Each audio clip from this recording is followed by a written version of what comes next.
Assalamualaikum warahmatullahi wabarakatuh. Perkenalkan, nama saya Zikri Akbar Abdullah, NPM 1908260018. Saya akan eh, menjelaskan tentang apa itu DBD atau demam berdarah Dengue. Yang pertama dari definisinya, demam berdarah Dengue adalah penyakit yang disebabkan oleh infeksi virus Dengue yang ditularkan melalui gigitan nyamuk Aedes aegypti. Penyakit ini sering terjadi di daerah tropis dan subtropis dengan gejala meliputi demam tinggi, perdarahan, dan penurunan jumlah trombosit. DBD ini dapat berkembang menjadi kondisi yang lebih berat, yaitu shock Dengue atau pendarahan hebat.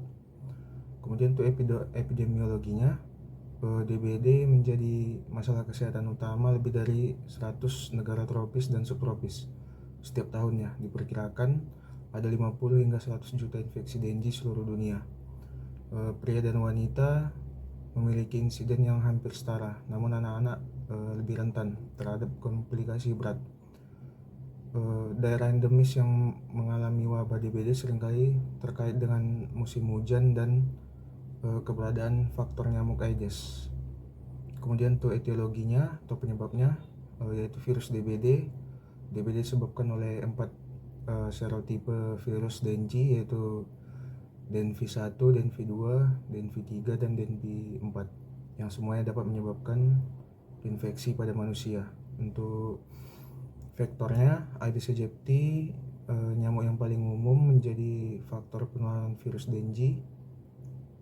Kemudian faktor resiko, kualitas sanitasi yang buruk, kepadatan penduduk yang tinggi, kemudian perubahan iklim yang mendukung pembiakan nyamuk, kemudian kehadiran manusia yang tidak terlindungi dari gigitan nyamuk. Kemudian untuk patofisiologinya, yaitu infeksi virus. Virus Dengue memasuki tubuh manusia melalui gigitan nyamuk yang terinfeksi dan berkembang biak dalam sistem darah.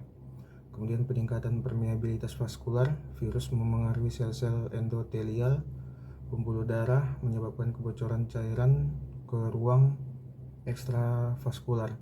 Nah, yang ini mengarah pada penurunan volume darah efektif dan terjadinya shock.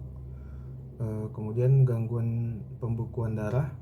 Jadi virus Dengue ini juga dapat mempengaruhi pembekuan darah yang menyebabkan penurunan jumlah trombosit dan perdarahan. Bagaimana respon imunnya? Respon imun tubuh yang berlebihan terhadap virus dapat memperburuk gejala dan menyebabkan kerusakan jaringan.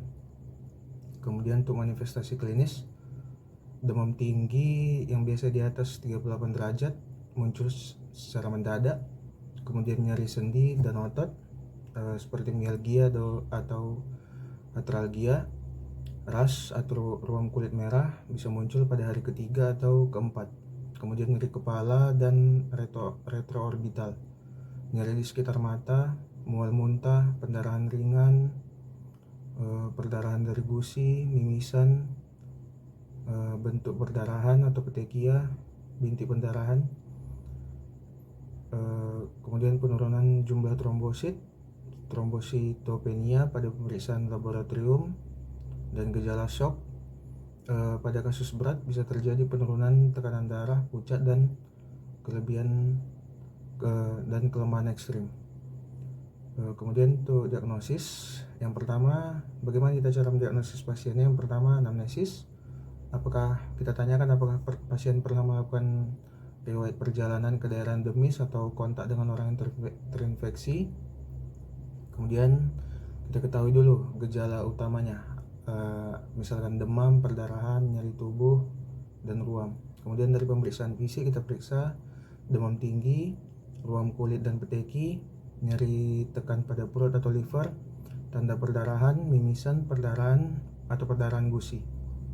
Kemudian pemeriksaan penunjang, pemeriksaan seperti pemeriksaan laboratorium, kita periksa denyut nadi, tekanan darah untuk mendeteksi tanda-tanda shock, trombositopenia, penurunan jumlah trombosit di bawah 100.000 ml, kemudian leukopenia, penurunan jumlah sel darah putih, kemudian hematokrit meningkat, menunjukkan peningkatan kadar darah kental karena kehilangan cairan. Kemudian kita cek tes serologi untuk mendeteksi antibodi anti-Dengue seperti IgM atau IgG atau antigen virus Dengue. Kemudian PCR polymerase chain reaction untuk mendeteksi materi genetik virus Dengue. Untuk tata laksananya, yang pertama kita terapi simptomatik seperti paracetamol dapat digunakan untuk menurunkan demam. Kemudian NSAID seperti ibuprofen sebaiknya dihindari karena dapat meningkatkan risiko perdarahan. Untuk rehidrasi, pemberian cairan secara oral atau intravena untuk mencegah dehidrasi akibat kebocoran cairan. Kemudian untuk pencegahannya, menghindari gigitan nyamuk seperti penggunaan kelambu, pakaian panjang, dan obat nyamuk untuk melindungi diri dari gigitan nyamuk. Untuk pengendalian vektor, mengurangi tempat nyamuk berkembang biak dengan menyingkirkan genangan air di sekitar rumah.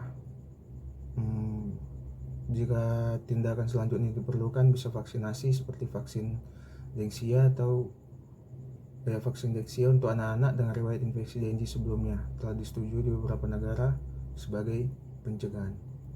Sekian penjelasan dari DBD. Assalamualaikum warahmatullahi wabarakatuh.